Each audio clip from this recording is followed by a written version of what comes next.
तन मरत्या होगे और जीवित क्यों ना मरे रे। जैसे पुण्यात्माओं आप जी ये सोच लेते हैं कई बार के भी सत्संग में जाऊंगा तो कोई काम बिगड़ जाएगा, पीछे तानी हो जाएगी।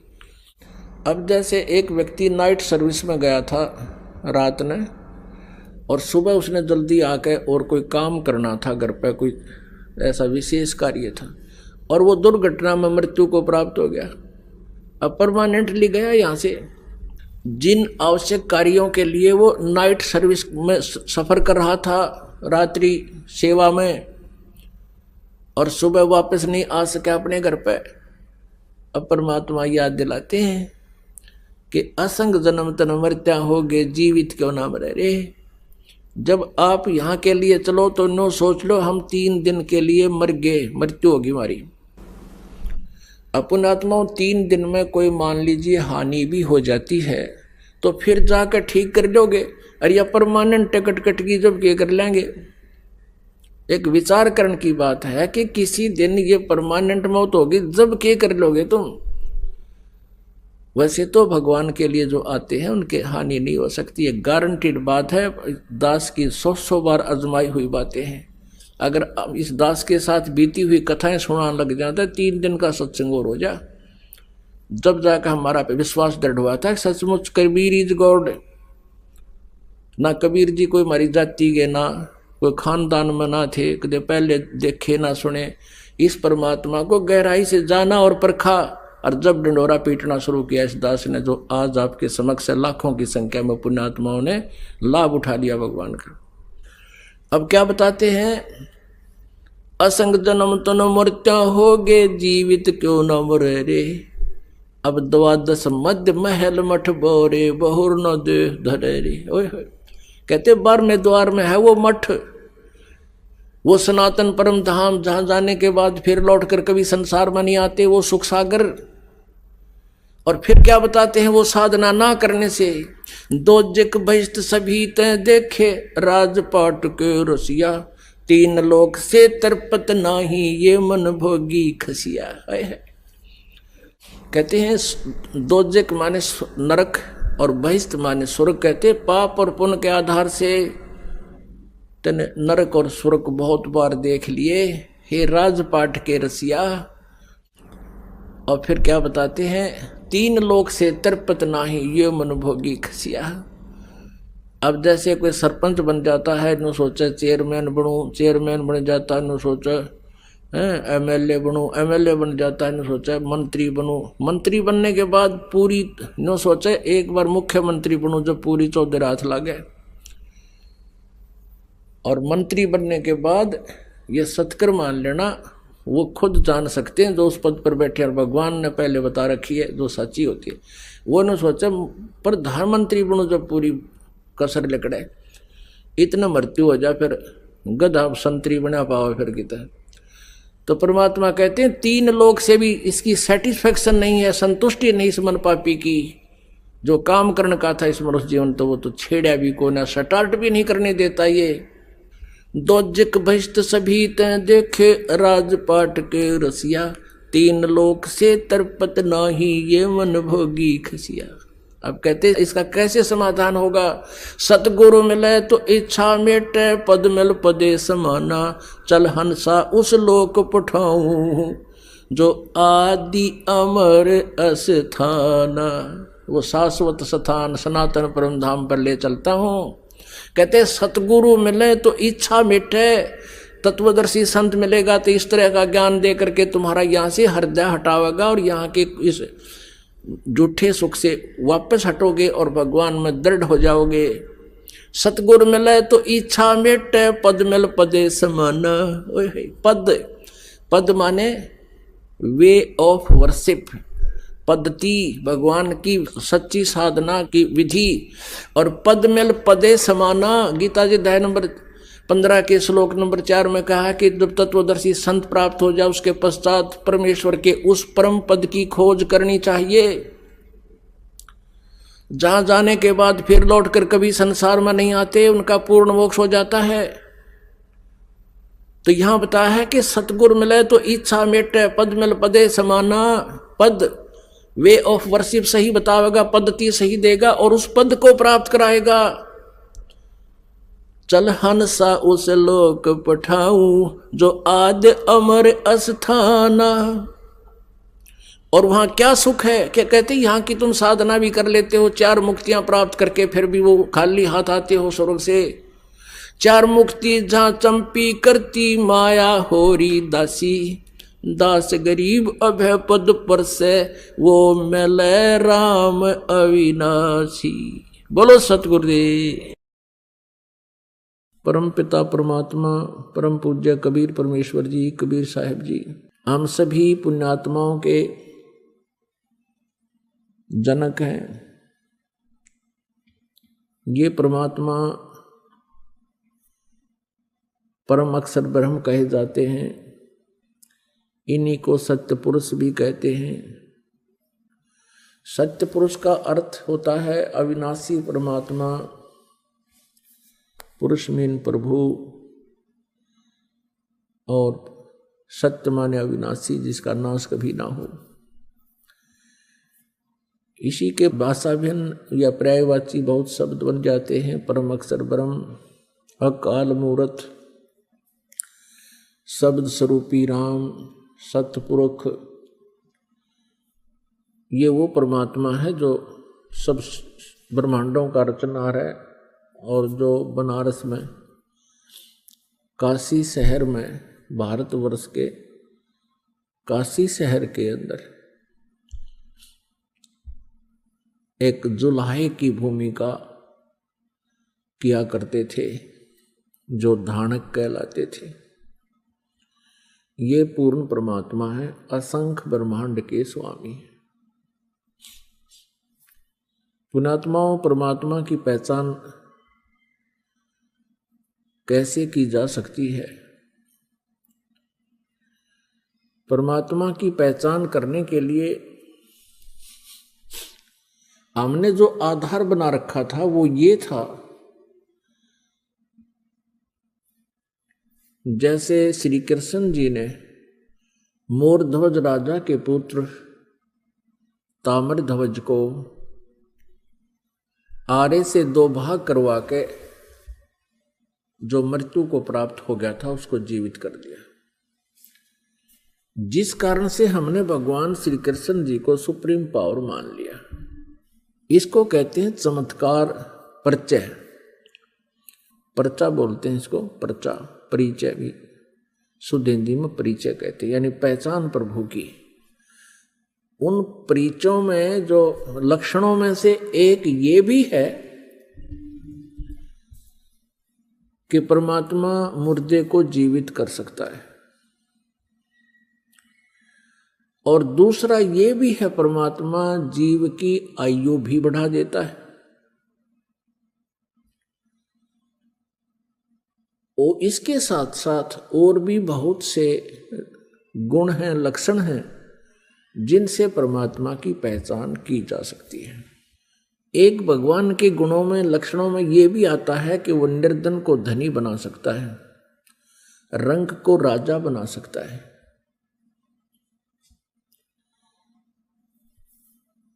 और एक ये भी पहचान है कि उसके विषय में हमारे सदग्रंथों में लिखा हुआ है।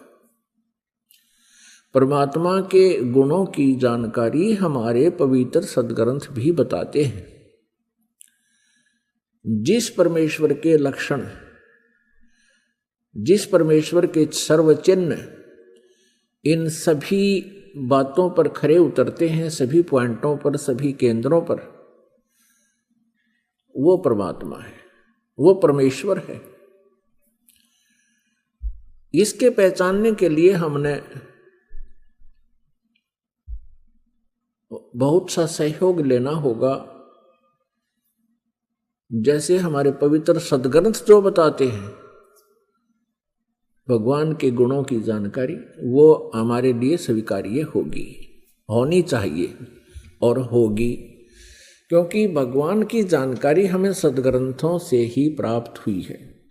और हमारे जो पहले वाले गुरुजी थे वो यही कहा करते थे कि शिव पुराण में ऐसा लिखा है, वेदों में ऐसा लिखा है, श्री दुर्गा पुराण में ऐसा लिखा है, श्री विष्णु पुराण में ऐसा लिखा है, और श्री मार्कंडेय पुराण में ऐसा लिखा है, श्री ब्रह्मा पुराण में ऐसा लिखा है।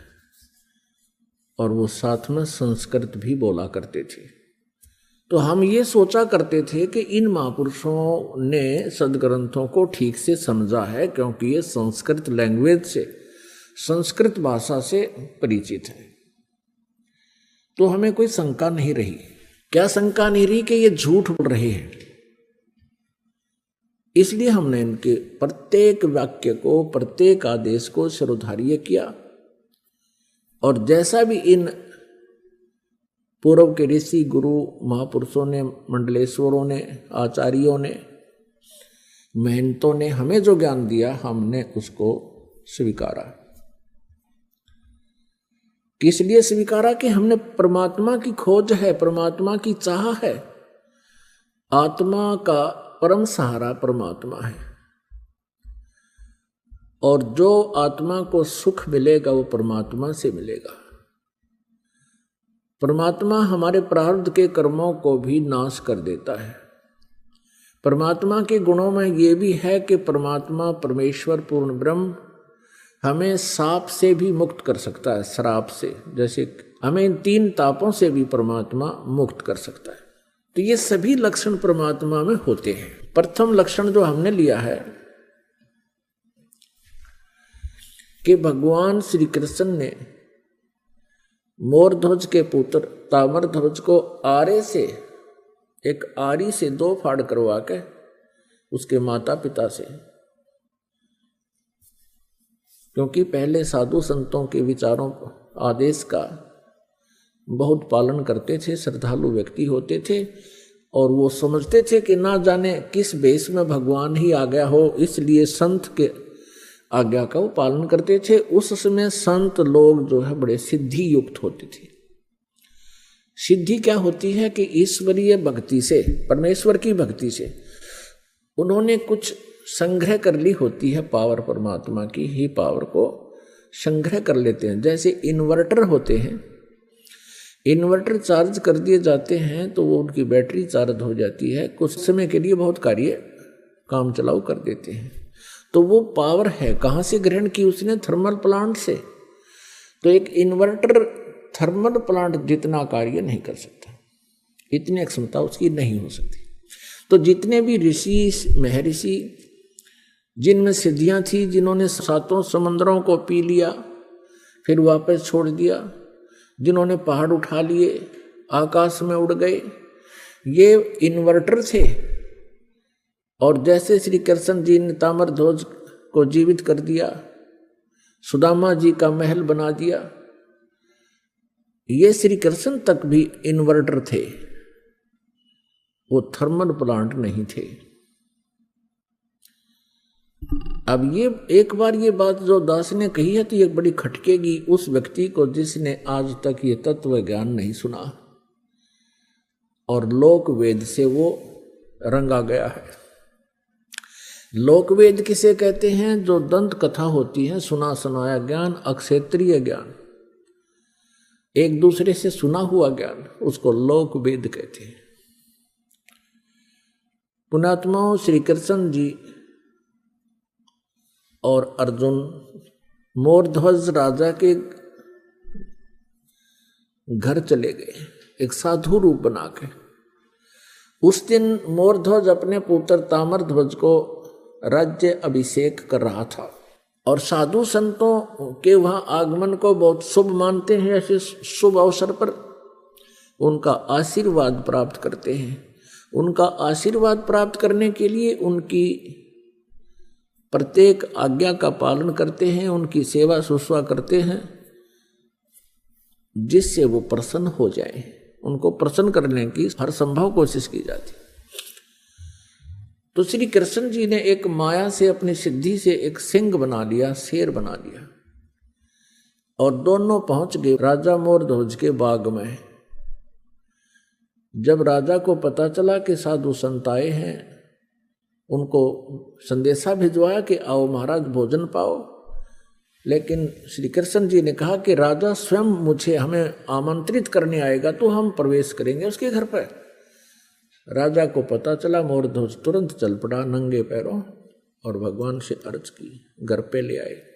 घर पे विराजमान हो जाने के उपरांत आसन दिए और कहा भगवान भोजन पाओ। श्री कृष्ण जी जो साधु रूप में थे, पहचान नहीं पाए थे मोरध्वज, उनको संत मान रहे थे कि जो आज्ञा महात्मा। तो श्री कृष्ण जी ने कहा कि मोरध्वज पहले हमारे सिंह को भोजन खिलाओ, शेर को।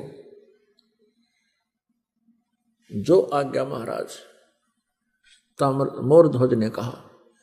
श्री कृष्ण जी साधु रूप में श्री कृष्ण जी ने कहा कि बात सुनो, ये शेर जो है, ये सिंह किसी पशु पक्षी का मांस आहार नहीं करता, ये नरभक्षी है, ये मनुष्य खाता है, मनुष्य का मांस चाहिए। कि जो आज्ञा महाराज, मोरध्वज ने कहा। फिर श्री कृष्ण जी ने कहा कि कहीं कोई पल्लेदार को पकड़ जावे, उसका मांस नहीं खाएगा, ये मांस खाएगा तुम्हारे एक परिवार के सदस्य का। तब मोरध्वज ने कहा जो आज्ञा महाराज, कि जाओ फिर करो तैयार। अब मोरध्वज ने ताम्रध्वज और रानी से कहा कि साधु महात्मा आए हैं, उनकी कंडीशन है कि पहले सिंह को भोजन कराना है और शेर मांस मनुष्य का खाएगा। और यहां तक भी उन्होंने कह दिया है कि ये मांस आपके घर के सदस्य का ही खाएगा। मोरध्वज जी ने कहा कि देखो पुत्र सियाना हो गया, युवा हो गया है, राज्य अभिषेक अभी इसको कर देते हैं, ये अपना राज्य संभालेगा, तुम माँ और पुत्र दोनों राज्य करना और मेरा काम पूरा हो चुका है और मैं साधुओं के सिंह का भोजन बन जाता हूं। तब रानी ने कहा देखो मैं पतिव्रता स्त्री हूं और पतिव्रता स्त्री से पहले उसका पति यदि मृत्यु को प्राप्त हो जाता है तो उसका जीवन नरक होता है, मैं नहीं जी सकती। और मेरा काम क्या था? मेरा काम था आपका वंश चलाना, आपका वंश चल गया, अब मेरा क्या काम रह गया? लड़के का ब्याह कर लेना, दोनों पिता पुत्र अपना कार्य कर, राज्य संभालो, बच्चा अयाना है, ये राजकाज को ढंग से नहीं समझ पाएगा, आप इनकी हेल्प करते रहना और मुझे आहार बनने दो सिंह का। तब लड़का कहता है ताम्रध्वज के माता पिता, मैं माता पिता के ऋण से मुक्त नहीं हो पाया हूं, अभी तक तो मेरी आपने सेवा ही सेवा की है, मैं तो आपकी कुछ सेवा कर नहीं सका, इसलिए मैं सिंह का आहार बनूंगा, आप मुझे पितृ ऋण से मुक्त होने दीजिए। अब वहां भगवान श्री कृष्ण से जो साधु रूप में बैठे थे उनसे आकर कहा, उन्होंने सारी कहानी फिर दोबारा दोहराई और कहा भगवान आप ही फैसला कर दो। तब श्री कृष्ण साधु वेश में विराजमान श्री कृष्ण जी ने कहा कि राजा और रानी यानी अपने पुत्र ताम्रध्वज को आरे से 2 फाड़ करें और तुम्हारे पुत्र का मांस ये शेर खाओगा, सिंह खाओगा। जो आज्ञा, आरा उठा लिया, एक तरफ मां खड़ी होगी, एक तरफ पिता, और लड़का लिया बैठा। और एक बात और कही कि यदि किसी के भी तुम्हारे आंसू आ गए, तीनों में से सिंह भोजन नहीं करेगा। अगदी जो आज्ञा आपकी। तो जब वो चीरने लगे, कहा कि इसको 2 फाड़ कर दो, बायां लेफ्ट जो है पार्ट ऑफ बॉडी, बायां हिस्सा शरीर का शेर नहीं खाएगा, ये अपवित्र है, केवल दायां हिस्सा ही खाएगा। बाएं को फेंक देना, दाएं को उठाकर पकाना है।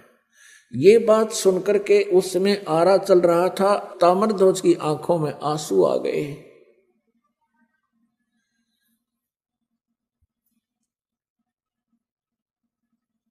तो श्री कृष्ण जी साधु वेश में थे, उठकर चल पड़े कि तुम तो रो पड़े भाई, तुम्हारा सही प्यार नहीं प्रभु में, तुम्हारा कच्चा प्रेम है, ये मांस नहीं खाएगा। तब तक ताम्रध्वज मर चुका था।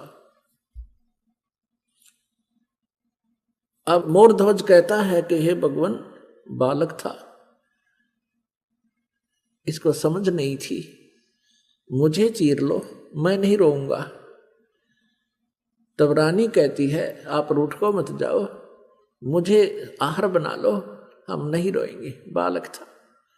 इस बात से वो बड़ा प्रसन्न हुआ। श्री कृष्ण जी साधु रूप में वापस आकर बैठ गया और लड़के को जीवित कर दिया। तब लड़का जीवित हो गया। ताम्रध्वज ने कहा कि प्रभु मैं रोया इसलिए था, मैं कोई इसलिए नहीं रोया था कि मेरी जान जा रही है, मैं इसलिए रोया था कि मैं इतना नीच व्यक्ति हूं कि मेरा आधा ही बॉडी, आधा ही शरीर आपके काम आया, मैं तो इसलिए रो रहा था। अब उसको जीवित कर दिया। पुण्य आत्माओं, इन कथाओं से हमने बहुत कुछ सीखना होता है। अब ये तो कुर्बानियां की मोरध्वज जी ने श्री कृष्ण जी के लिए, एक परम संत पूर्ण परमात्मा मानकर। अब उनका कोई से का कल्याण नहीं हो सकता था, ना श्री कृष्ण का कल्याण हुआ, ना श्री कृष्ण उनका कल्याण कर सकते थे। लड़के को जीवित कर देना, इन प्रभुओं में गॉड पावर होती है, जैसे इन्वर्टर वाली। एक इन्वर्टर की क्षमता होती है, वो केवल 2 बल्ब ही जगा सकता है। एक इन्वर्टर की ऐसी क्षमता होती है कि वो कूलर भी चला दे, 2-3 बल्ब भी चला दे, और कोई छोटी मोटी हैंडपंप की मोटर भी चला दे, आधे हॉर्सपावर की। लेकिन फिर भी वो अक्षमता उसकी कंप्लीट नहीं, पूर्ण नहीं होती, पर्याप्त नहीं है। और थर्मल प्लांट से 3 फेज की लाइट चला दे, डूंडा ठा देते 10 हॉर्सपावर की मोटर हो और पूरे पंडाल ने चमका दे। तो ऐसे अंतर है इन भगवानों में। अब यहां आप जी के लिए इसका एक निष्कर्ष निकाला है परमेश्वर कबीर जी ने। कहते हैं महिमा की जय संत की, तन मन धन सब दे, शर मांगे टाड़ा नहीं, मोर ध्वज लख ले।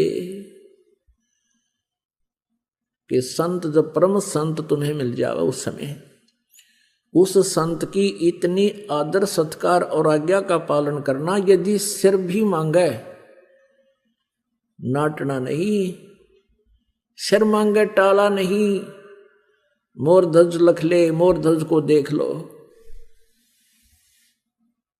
पुण्यात्माओं, अब अकाल गिर गया साधु संतों का इस कलयुग के इस पीरियड में।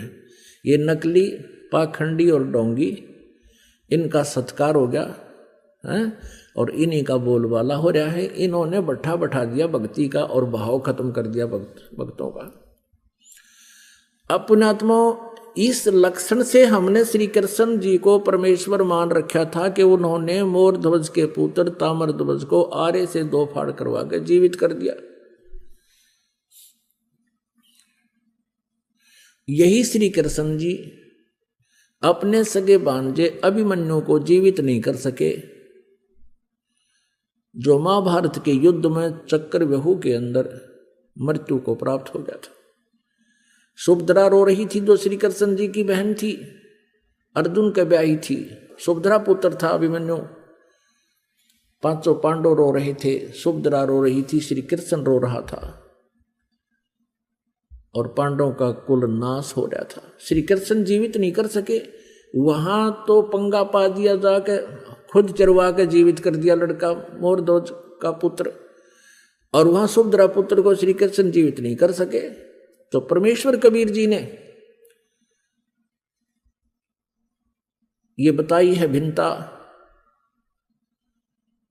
कि श्री कृष्ण जी उर्फ विष्णु जी, श्री कृष्ण जी विष्णु जी समझो, विष्णु जी के अवतार, उन्हीं की आत्मा यहाँ देवकी के गर्भ से उत्पन्न हुई थी।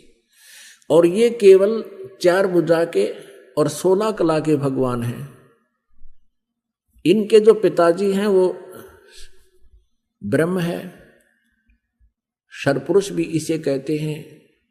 वो 1000 भुजा का भगवान है और उसकी 1000 ही कलाएं हैं। तो इस प्रकार इनकी हॉर्स पावर समझो, ये हॉर्स पावर है, ये 16 हॉर्स पावर के हैं। इनका पिता 1000 हॉर्स पावर का है और अक्षर पुरुष है वो 10,000 हॉर्स पावर का है। और ये परम अक्षर पुरुष, सत्य पुरुष, ये इसकी हॉर्स पावरों की कोई गिनती को ना, असंख्य, अनलिमिटेड। तो जो कार्य पूर्ण परमात्मा कर सकता है, ये अपूर्ण भगवान नहीं कर सकते। जो कंप्लीट गॉड जो काम कर सकता है, इनकम्प्लीट गॉड नहीं कर सकते। और यही पूरे सदग्रंथों में यही संदेश दिया है।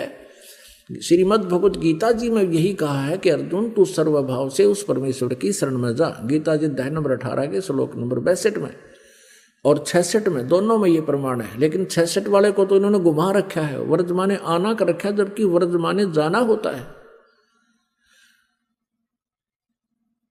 और उसी की कृपा से ही तू परम शांति को और सनातन परम धाम को प्राप्त होगा। अब यह प्रसंग है कि वो मोर ध्वज के पुत्र को तो जीवित कर दिया। अब सुभद्रा पुत्र को श्री कृष्ण जीवित क्यों नहीं कर सके? क्योंकि अभिमन्यु की आयु सीमा, प्रारब्ध इतना ही था। अब अभिमन्यु का प्रारब्ध इतना ही था, उसकी आयु शेष नहीं थी। तो ये भगवान आयु नहीं बढ़ा सकते। हाँ, इस टूटे फूटे शरीर को ये जोड़ तोड़ कर सकते हैं और इस आत्मा को पुनः स्थापित इसमें कर सकते हैं। जैसे ऐसे ऐसे बहुत से महापुरुषों ने, संतों ने भी किया है। जैसे महर्षि वाल्मीकि जी थे, जिसमें सीता जी को निकाल दिया था घर से भगवान श्री रामचंद्र जी ने, वो गर्भवती थी। महर्षि वाल्मीकि जी के आश्रम में जाकर उन्होंने शरण ली, वहां रहने लगी, पुत्र को जन्म दिया। उसके बाद एक दिन जब वो उसका नाम लव रख दिया,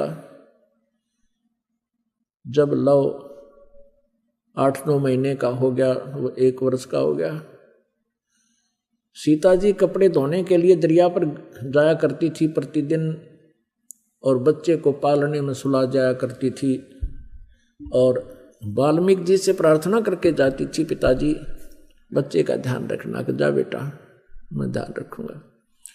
एक दिन ऐसा हुआ कि महर्षि जी समाधिस्थ हो गए थे और सीता और बच्चे को वहीं लेटाकर चली गई, ये कहकर के पिताजी ध्यान रखना। कुछ देर के बाद उसको ध्यान में आया कि पिताजी यानी ऋषि जी साधना कर रहे हैं, हो सकता है उसकी आंखें ना खुले, देर तक समाधिस्थ बने रहें, कहीं पीछे से कोई बच्चे को पशु पक्षी उठा ना ले जाए। ये सोचकर वापस जाकर बच्चे को उठा लाई। वाल्मीकि जी जब समाधि अपनी साधना से उठे, देखा बच्चा है नहीं। अब वाल्मीकि जी ने देखा कि भी लड़की पहले दुखिया बहुत है और बच्चे के अभाव में यह टक्कर मार मार कर मर जाएगी, मेरे से देखा नहीं जाएगा। इसलिए अपनी भक्ति शक्ति से उसने डाब के पत्ते तोड़े, कुश के, कुशा बोलते हैं, कुश बोलते हैं डाब को, एक घास होता है। डाब के पत्ते तोड़े, उनको ऐसे मला और अपनी मंत्र शक्ति से और पुत्र एक लड़का बना दिया और वो लेटा दिया वहां पर 1 वर्ष की आयु का। अब सीता वापस आई, उसने पूछा पिताजी ये दूसरा लड़का किसका है? तब ऋषि जी ने देखा कि लड़की तो बच्चे को गोद में लिए हुए है। तब उसने कहा बेटी ये भी तेरा ही है। तब उसने सारी कहानी बताई कि बेटी तू कहकर गई थी कि बच्चे को ध्यान रखना, और प्रतिदिन कह के जाती थी। आज मैं देर से समाधि से उठा तो मैंने सोचा लड़की बच्चे को यहीं लेटा कर गई होगी और बच्चा नहीं है, कोई उठा ले गया होगा पक्षी पशु, और बेटी रोएगी, इसलिए मैंने ये एक पुत्र तेरे लिए और अपनी सबद शक्ति से बना दिया। अब दोनों को पाल। अब सीता ने उन दोनों को पुत्र रूप में पाला। उसका नाम कुश रख दिया। लव और कुश ये दो पुत्र थे। तो कहने का भाव यह है कि ऐसे चमत्कार जो होते हैं इनको बोलते हैं परिचय, इसको पर्चा बोलते हैं, चमत्कार बोलते हैं। इन चमत्कार मात्रों से इन चमत्कारों मात्र से हम परमात्मा नहीं मान सकते प्रत्येक व्यक्ति को। इसके साथ साथ और बहुत से भी लक्षण होते हैं। पुण्यात्मा, अब हम आपको परमेश्वर कबीर जी के विषय में जानकारी देंगे। इसी के पैरेलल के श्री कृष्ण जी ने मोर ध्वज के पुत्र को जीवित कर दिया।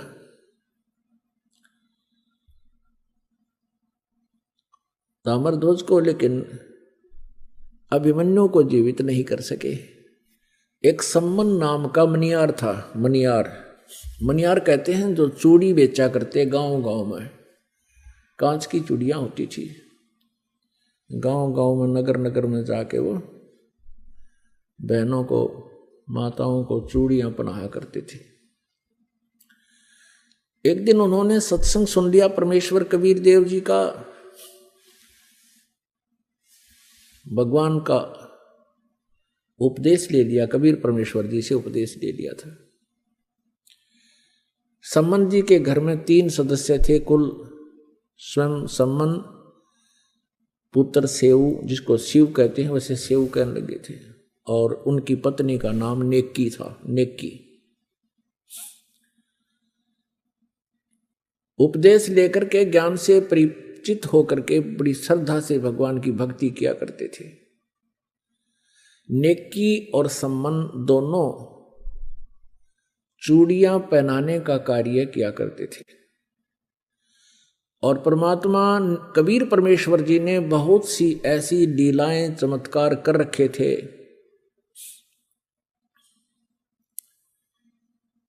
तो वो बताया करते थे, जहां भी चूड़ियां पहनाने जाते थे, एक पंथ दो काज किया करते थे। चूड़ियां पहनाने का उड़े के 2-2 घंटे लग जाते, 4-5-10 बहनें आ जाती, उनको सत्संग सुनाया करते थे। उनके हाथ में जैसे धागा लगा हुआ है, वो पूछा करते थे कि ये धागा कैसा बांध रखा है।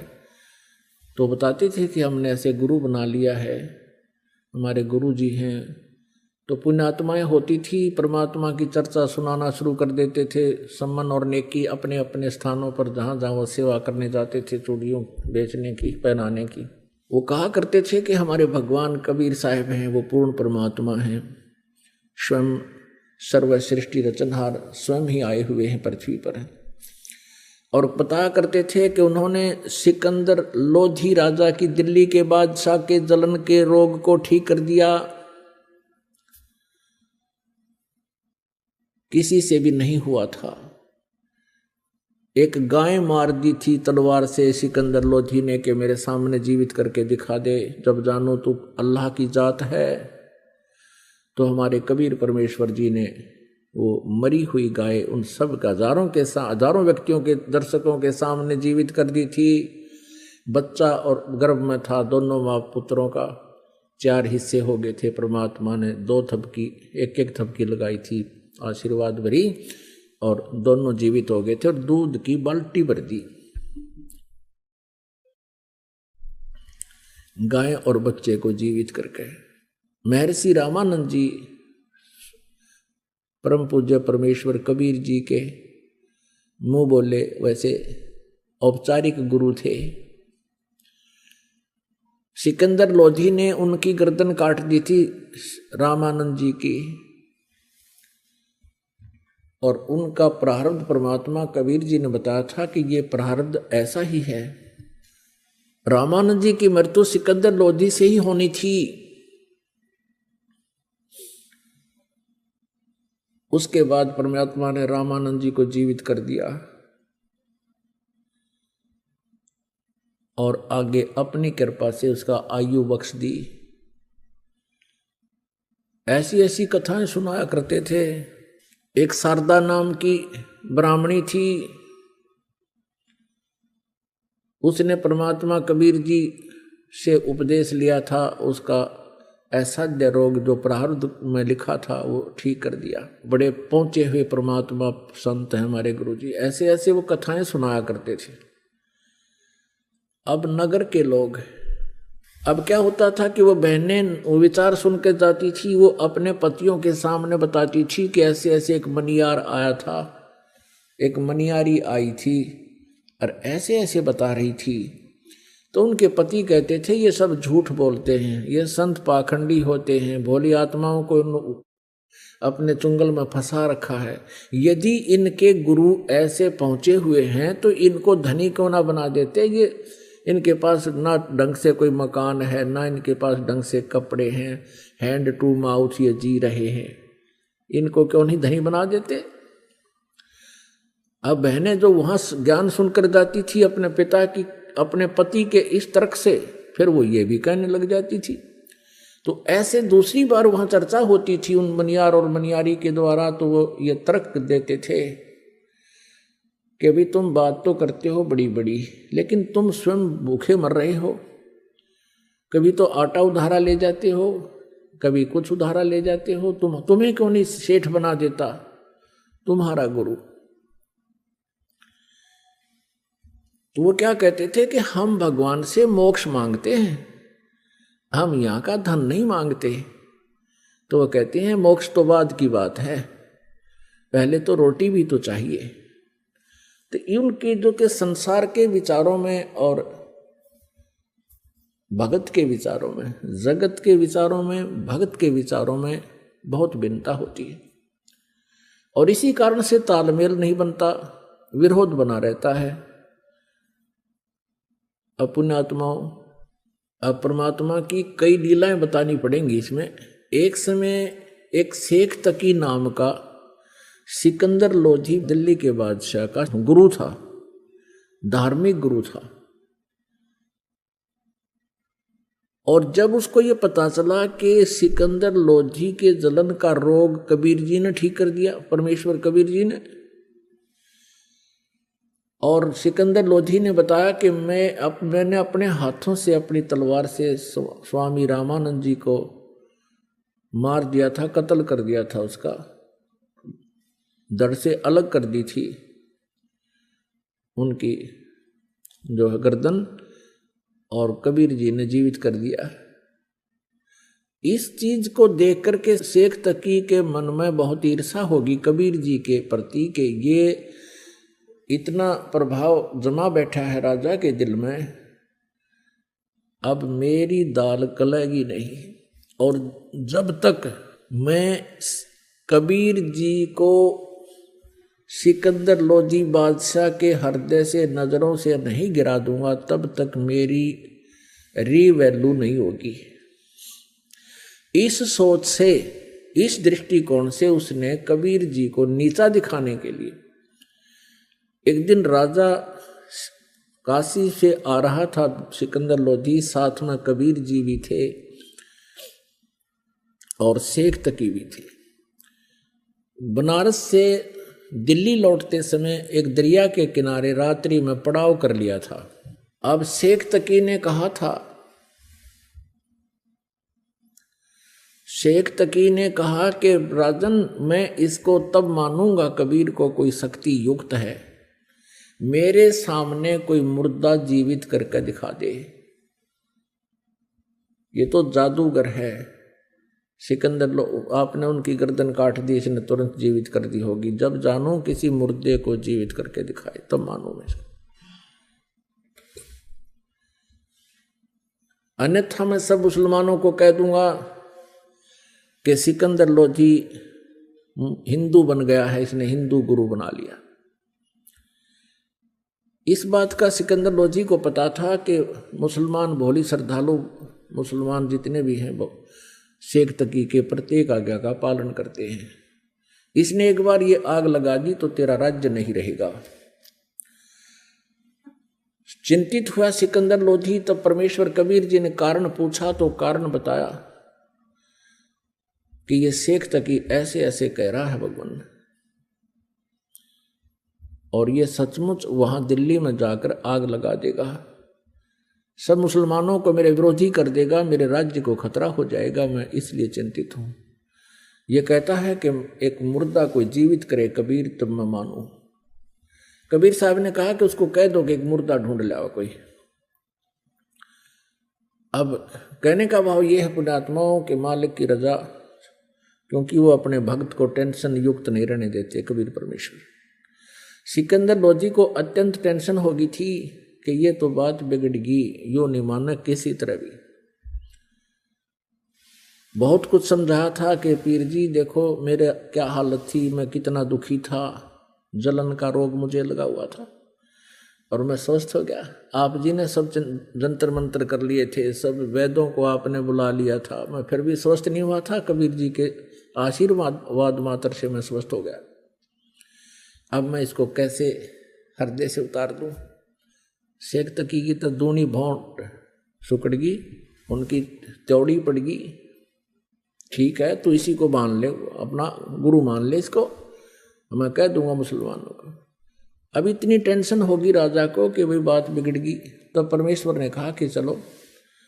उसी समय लीला हुई। वो तो कहते सोचल छिद्र मैं करूं अपने जन के काज, ऐसी हुई रजादाता की कि कुछ कबीले ऐसे हैं वो न तो जमीन में गाड़ते मुर्दे को, न सहा करते, अग्नि में नहीं जलाते। वो क्या करते हैं, वो जल प्रवाह कर देते हैं। एक घास फूस का एक फ्लोटिंग बना करके एक बेड़ा सा तैरने वाला लकड़ियों का सूखा, और उसके ऊपर लिटा देते हैं सुसज्जित कपड़े कुपड़े साफ उनको उड़ाकर, और एक दीपक प्रज्वलित कर देते हैं और दरिया में अपने रीति रिवाज से उसको प्रवाह कर देते हैं। ऐसे जल प्रवाह किया हुआ एक मुर्दा आ रहा था। 12-13 वर्ष की आयु का शरीर था उस बच्चे का। अब सुबह सुबह सभी खड़े थे, कोई नहा रहा था, कोई भोजन बना रहा था। किसी ने देखा कि मुर्दा आ रहा है तो शेख तकी ने कहा कि बुला ले तेरे कबीर को, कर दे मुर्दे को जिंदा। अब कबीर परमेश्वर जी ने कहा कि शेख तकी पहले आप प्रयत्न करो, कहीं बाद में ये कहे कि मैं भी कर देता इसको। शेख तकी ने किए जंतर मंतर, वो मुर्दा चला गया 2-3 फरलांग यानी 1800 फुट डाउन स्ट्रीम में, नीचे को जल बह रहा था उधर को। तब शेख तकी ने कहा कि ये चाहता था कबीर जी कि मेरे सिर से बला टल जाए, मुर्दे कभी जिंदे होते, वो तो कयामत के समय होंगे। तब परमेश्वर कबीर जी ने कहा कि ठीक है। ऐसे इशारा किया था मालिक ने उस मुर्दे को जो जा रहा था नु बह करके, उसको ऐसे कर दिया, वो वापस चल पड़ा जैसे इंजन वाली नौका वापस चल पड़ती है दरिया के फलों के विपरीत, बहाव के विपरीत। ऐसे अप स्ट्रीम को और आ गया और वहां आकर के रुक गया जहां कबीर परमेश्वर विराजमान थे, खड़े थे, आए हैं, उपस्थित थे। मुर्दा से ऊपर रुका हुआ है जैसे नौका हो, और नीचे से दरिया की तरंगे बह रही हैं, लहरें। तब परमेश्वर ने कहा कि हे जीवात्मा, कबीर परमेश्वर जी ने कहा कि हे जीवात्मा जहां भी है कबीर हुक्म से इसमें प्रवेश कर, मुर्दे में वापस आ जा तू। एकदम वहीं से वो आत्मा वापस प्रवेश हुई और वो लड़का जीवित होकर के बाहर आके परमेश्वर कबीर जी के चरणों में दंडवत प्रणाम किया। बोलो बंदी छोड़ कबीर साहेब की जय हो।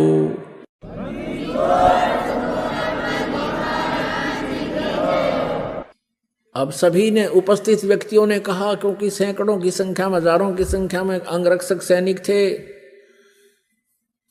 और राजा वीर सारे थे, तब उन्होंने कहा कि हे कबीर जी आपने तो कमाल कर दिया, लड़के का नाम कमाल रख दिया।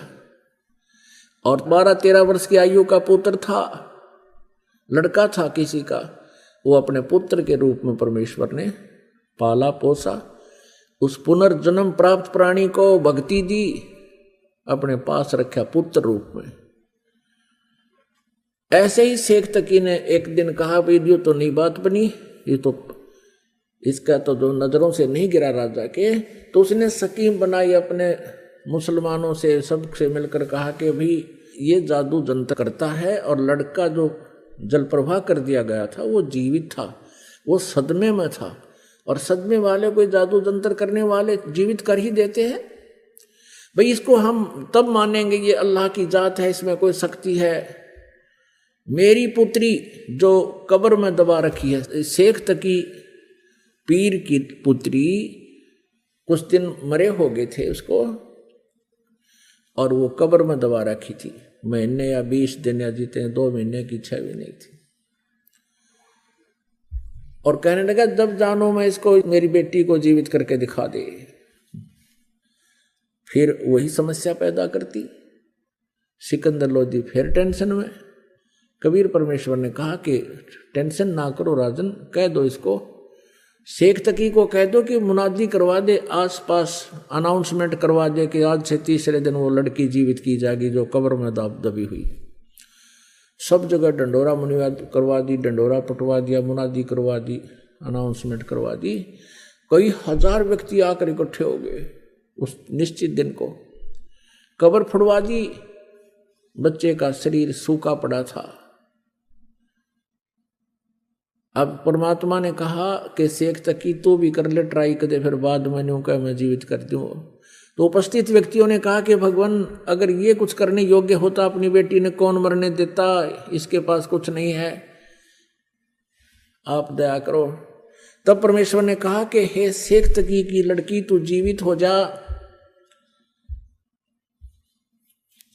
वो जीवित नहीं हुई। दोबारा फिर कहा परमात्मा ने कि शेख तकी की लड़की जीवित हो जा, नहीं हुई। तीसरी बार फिर कहा, नहीं जीवित हुई। अब शेख तकी ने भंगड़ा पा दिया, नाचर कूद, क्या देखा, ढोंगी का ढोंग पकड़ा गया। अब कर देना जीवित, अब कर देना जीवित। अब उस शेख तकी पाप आत्मा को अपनी पुत्री के जीवित न होने का गम नहीं था, परमात्मा की पराजय की खुशी मना रहा था। कहते हैं राज तजना सहज है, सहज तरिया का ने, और ये मान बढ़ाई ईर्षा दुर्लभ तजनाई। और ये तजे बिना भगवान नहीं मिल सकता। तब परमात्मा ने क्या कहा कबीर जी ने कि हे जीवात्मा जहां भी है तू, कबीर हुक्म से वापस आ जा और इस बच्ची के शव में प्रवेश कर और जीवित होके बाहर आ जा। इतना कहते ही उस शरीर में हलचल हुआ, ऐसे कंप कपी, और एकदम वह बेटी खड़ी हुई। 12-13 वर्ष की उम्र की आयु थी उस समय उस लड़की की भी, और बाहर आकर दंडवत प्रणाम किया कबीर परमेश्वर को। सबने कहा कमाल कर दिया भगवान, कमाल कर दिया। कोई 1000 व्यक्ति इकट्ठे थे, देख रहे थे इस दृश्य को। कमाल कर दिया, कमाल कर दिया। लड़की का नाम कमाली रख दिया, अपनी बेटी के रूप में अपने पास रखा। अब कबीर परमेश्वर जी ने कहा कि जा बेटी अपने पिता शेख तकी के साथ।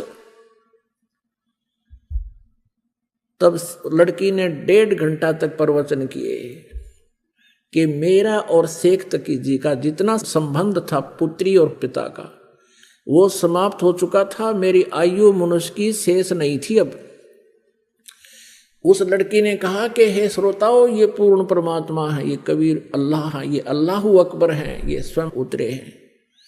अपने पिछले जन्म की कई कहानी सुनाई कि पहले जन्म में मैं एक राबिया नाम की लड़की थी, ये परमात्मा मुझे वहां भी मिले थे।